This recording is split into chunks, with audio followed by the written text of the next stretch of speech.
Okay guys, we're back today with a quick update on the 98 Buick LeSabre. So pretty much today, it's about mid-March, and at the end of the month, I'm going to be taking it on a close to 3,000 mile road trip.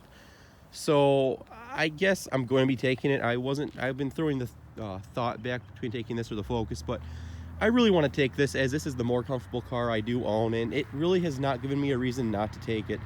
It hasn't left me stranded or anything, knock on wood there, but it's been pretty much mechanically perfect as it only has 86,000 miles on it, and it's been dealer maintained its whole life. So I really can't see it letting me down, again, knock on wood. But yeah, so the interior and exterior got detailed. After the video, I am going to go back and wax it. The car was waxed back in late January, mid-January when I had my last update video on the car. And it's only gotten maybe 2 car washes since, so I'd like to get a coat of wax on it. Just for shits and giggles, really. It's not going to make or break the car, really. But yeah, so today, other than cleaning the car, it was covered in mud. It was absolutely filthy, and there's still some mud in the wheel wells and stuff. Again, this is my daily, so I'm not too concerned about keeping it perfect, but when I clean it, I like to clean it up. So anyways, today I went to the junkyard. I had to drive down some really bad dirt roads, and I got these mud flaps right here. As you can see, that one right there is pretty much perfect. The install wasn't totally good.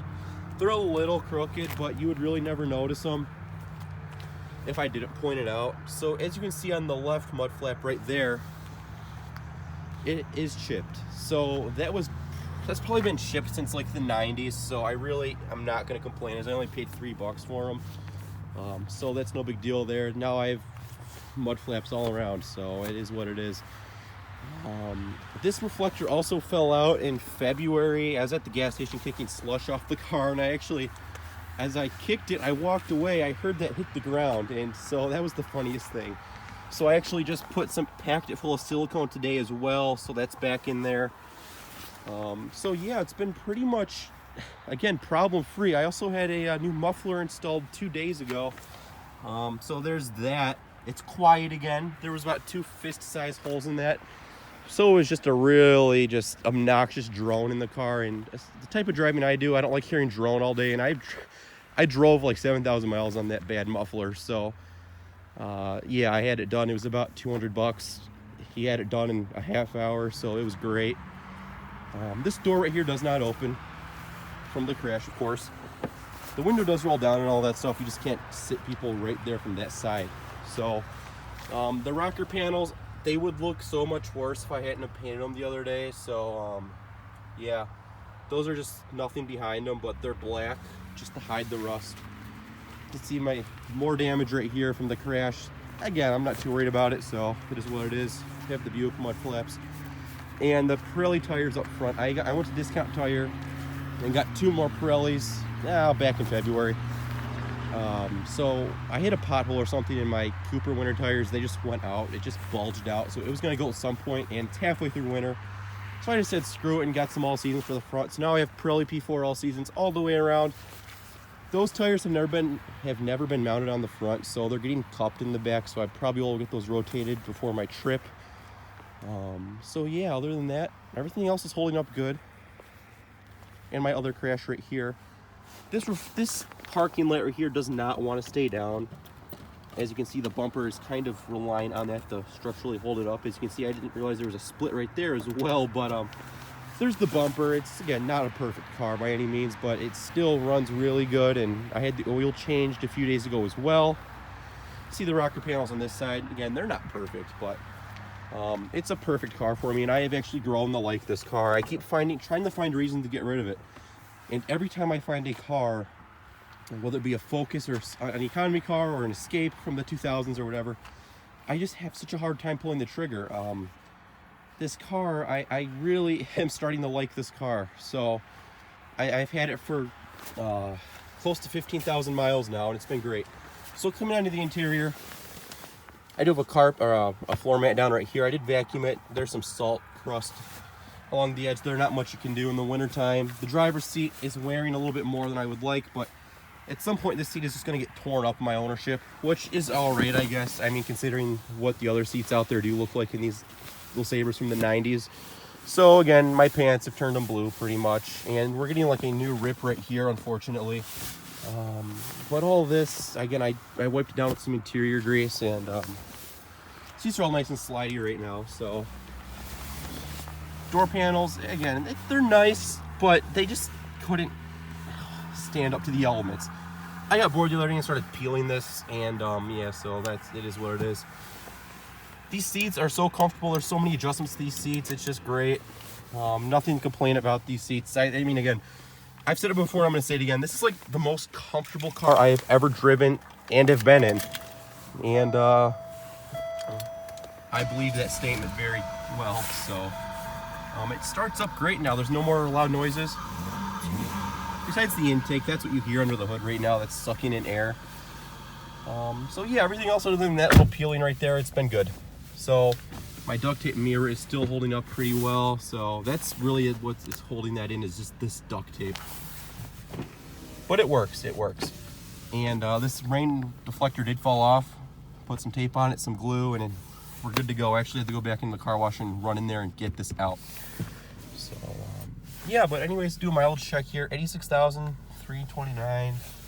I've gone that far on this tank of gas. I've gotten 26 on my last fill up. I can see I've gotten, I think the best I've gotten was like 30 miles a gallon on my Chicago trip. So anyways, here it is, steering wheel. It's all wearing really well still. Just these functions never worked with the stock radio as well. I think I read online that there's incandescent bulbs in these, and they burn the connections out and they melt them. So yeah, big deal. Cruise control, I don't like cruise control. It's a 90s cruise control. That's all I can say about it. These turn signals, so when you go to turn, you want the turn signal to stay on throughout your turn until you bring the wheel back. As you can see right there, it turns off as you turn it. So you have to hold those down if you want people to see your turning, which, you know, at your leisure, you can use these if you want. High beams right there. They're pretty bright still. I actually lost my DRL function when I got into my crash and put the other headlights in, so maybe the headlights I have in it right now don't have DRLs. I don't know. So coming down over here to the next new part of the car, as you can see here, I got this radio on Amazon. It was like $50, and the bracket, the harness, and all that was another $10. So I put the radio in yesterday, and yeah, I gained Bluetooth and a very nice looking radio. I have about the same sound quality, if not, it may have gotten a little bit worse, as that was designed for concert sound. This is just a Chinese something or other. I can't even tell you the brand of it. Though what I can say is it's a really cool radio, and I still wouldn't go back to that. I had the steering wheel controls. Yeah, it's a little ghetto looking, but they actually work really well. And here's your little IR blaster. That's literally, if you have the wheel up here, it will lose. It has no signal, so it's cheap like that, but it works. And especially for a work car, it's really easy to work. It was so easy to program. And so yeah, there that is, and everything else. Really not much to go over here. My phone holder right here actually is a wireless charging. My phone can wireless charge to this, and I just never have it plugged in. And my GPS right there, and my dash cam, as you can see, the wiring is coming out a little bit over there, but for the most part the wires are hidden relatively well. So I think I covered about everything for the interior. So yeah. And the hood finally delatched, as you can see. And we'll pop the trunk as well. See the back seat right here. I didn't wipe the door sills down or anything, but yeah, coming to the back, this is a couch. I mean, this is the car you want a road trip in. So again, this will be the vehicle I take on that road trip. So yeah.